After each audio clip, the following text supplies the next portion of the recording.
IDPL భూములపైన vigilance enquiry. IDPL భూములు ఏం జరిగింది? ఆక్రమణలు జరిగినాయి.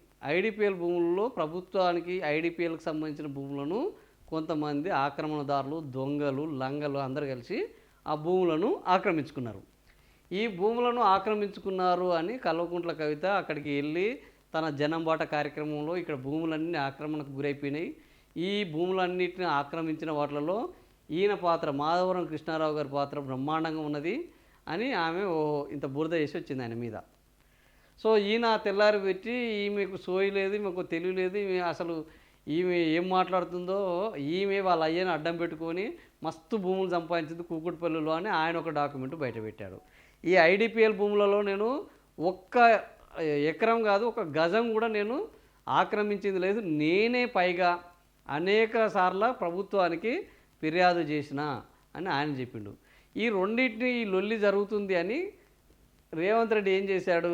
పిల్లి కొట్లాడుకుంటే కోతికి లాభం జరిగినట్టు ఈ నిజంగానే ఆమె అంటుంది, ఈడంటుండు, ఈడనో నాకు సంబంధం లేదని ఆమె అంటుంది. మరి ఇందులో ఎవరికి సంబంధం ఉన్నది? ఈయన లెక్కేందో దిద్దాము, ఆ అక్రమార్కుడు ఎవడో అవన్నీ కనిపెడదాము.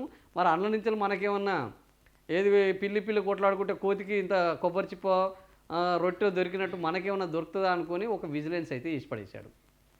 సో అసలు ఈడ ఎవర్రా ఆక్రమించింది, వాడు ఎంత ఆక్రమించాడు, వాని కథ ఏంది, వాని కార్ఖానం ఏంది, దాని లెక్క ఎంత తీయరని లెక్క అయితే ఇంతకుముందు అయితేనో ఆర్టీఐ కింద అప్లై చేసుకునేటోడు ఇప్పుడు విజిలెన్స్ ఎంక్వైరీలు ఇస్తాడు అఫీషియల్గా.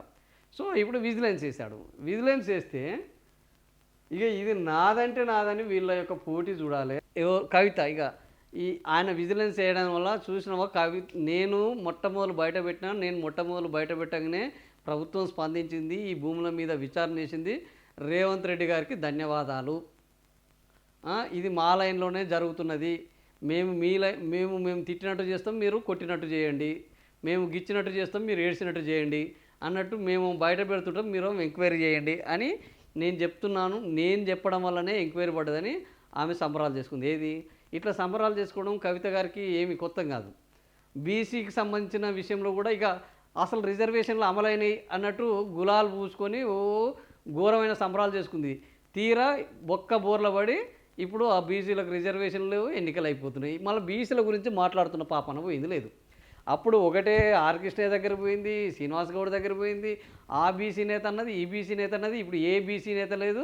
చక్కగా రేవంత్ రెడ్డి దగ్గరికి పోయి రేవంత్ రెడ్డే బ్రహ్మాండంగా చేస్తున్నాడని మళ్ళా అంటుంది. సో ఈ వ్యవహారం ఇట్లా ఉంటే ఆయన ఎవరు మాధవరం కృష్ణారావు, నేను రూపాయి ఆక్రమించలేదు, గజం ఆక్రమించలేదు, ఇప్పుడు బీసీలకు ఈ దాని మీద విజిలెన్స్ చేయడం వల్ల నేను కూడా రేవంత్ రెడ్డికి ధన్యవాదాలు చెప్తున్నా. పోటాపోటీగా ఒకరు ఆక్రమించుకురని పోటీ పడ్డ వీళ్ళిద్దరూ ఇప్పుడు విజిలెన్స్ ఎంక్వైరీ చేయడంలో కూడా మాదే పాత్ర ఉన్నది అని వాళ్ళు పోటాపోటీగా ప్రకటనలు ఇచ్చుకుంటున్నారు. మరి విజిలెన్స్ ఎంక్వైరీలో ఎవడు దొంగ అని తేలుతుందో, ఈ దొంగని ఏమైనా పట్టుకుంటారా? మరి హిల్టు భూములు లెక్క అసలు ఆక్రమించుకున్న వాళ్ళకే ఏది SRO rate, sub registrar office rate ప్రకారమే వాళ్ళకి కట్టబెట్టాలని అద్భుతమైన ఇప్పుడు కాంగ్రెస్ ప్రభుత్వం రేవంత్ రెడ్డి తీసుకుంటున్న నిర్ణయాలు ప్రపంచంలో ఎవ్వరు తీసుకోడు.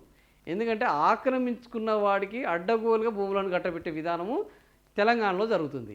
ఎవడన్నా ఆక్రమించుకుంటే వాడిని ఈ బలగొట్టాలి, తీసుకుపోయి లోపల వేయాలి, ఆక్రమించుకున్న దానికి శిక్ష వేయాలి, ఇన్ని రోజులు జరిగిన నష్టాన్ని ముక్కుపిండి వసూలు చేయాలి, వాని ఆస్తులను అటాచ్ చేయాలి, ఇది చేయాలి. కానీ మనోళ్ళు ఏం చేస్తారంటే ఆక్రమించుకున్నాడు, వాడు లీజ్ ఇస్తలేడు, వాడు వ్యాపారం చేయట్లేదు, వాడు పరిశ్రమ నడపట్లేదు, కాబట్టి వానికి కట్టబెడదాం అబ్బాయిగా, ఈ తల్లి లుల్లేందుకు అని ఆక్రమించుకున్న వాడిని రెగ్యులరైజ్ చేసే కార్యక్రమం నడుస్తుంది. అదేదో పేదోళ్ళు అంటే నిజంగానే అనుకుందాం. ఎందుకంటే పేదోళ్లకు రెగ్యులరైజేషన్ స్కీమ్ ఉన్నది, వాళ్ళకు తినడానికి తిండగా ఉండదు, ఈ స్థలం పోతే ఏనాడుకి వాళ్ళకి స్థలం ఉండదు, వాళ్ళు రోడ్డు పాలు అవుతారు, కాబట్టి రెగ్యులరైజ్ చేద్దాము అనేది. వీళ్ళు బలిసిన ఈ బడా వ్యాపారులందరికీ కూడా వీళ్ళు విలాసవంతమైన జీవితాలు గడుపుతున్న వాళ్ళకు ఆక్రమించిన వాళ్ళకు అడ్డగోలు ధరలకు, మార్కెట్ ధరలకు కాకుండా ఎస్ఆర్ఓ ధరలకు, అందులో కూడా 30% ధరలకు అని వాళ్ళకే కట్టబెట్టే కార్యక్రమం తెలంగాణలో తప్ప నాకు తెలిసి ఈ దేశంలో ఎక్కడ జరగట్లేదు ఈ విధానం. ఇప్పుడు ఈ విజిలెన్స్ కమిషన్ వేస్తే నా డౌట్ ఏంటంటే అక్కడ కూడా ఎవడో ఆక్రమించారు కదా భూములను, అయితే ఆ భూములను ఆక్రమించిన వాళ్ళతోటి మరి మాట్లాడుకొని వాళ్ళకే చేస్తారా, లేదా ఆక్రమించిన వాళ్ళ నుంచి బినామీలుగా కార్పొరేటర్లను, కాంగ్రెస్ నేతలను వెళ్ళి వాళ్ళని బెదిరించి వాళ్ళ పేరు మీద వీళ్ళు రిజిస్ట్రేషన్లు చేసుకొని అనుభవదారులకు మార్కెట్ రేటు ప్రకారమే మేము వీటిని విక్రయించాలన్న మన రేవంత్ మన పొంగులేటి ఒక నిర్ణయం తీసుకున్నాడుగా, అట్లాంటి నిర్ణయం తీసుకుంటారా? ఈ విజిలెన్స్ కమిషన్ వల్ల ఎవరికి ఉపయోగం ఉంటుంది? ప్రభుత్వ ఖజానికి ఉన్న రూపాయి వస్తుందా, లేకపోతే రేవంత్ రెడ్డి జేబులకు పోతుందా? ఆ రోజు మాధవరం ఏం మాట్లాడతారు, కవిత ఏం మాట్లాడతారు, మళ్ళీ చూద్దాం.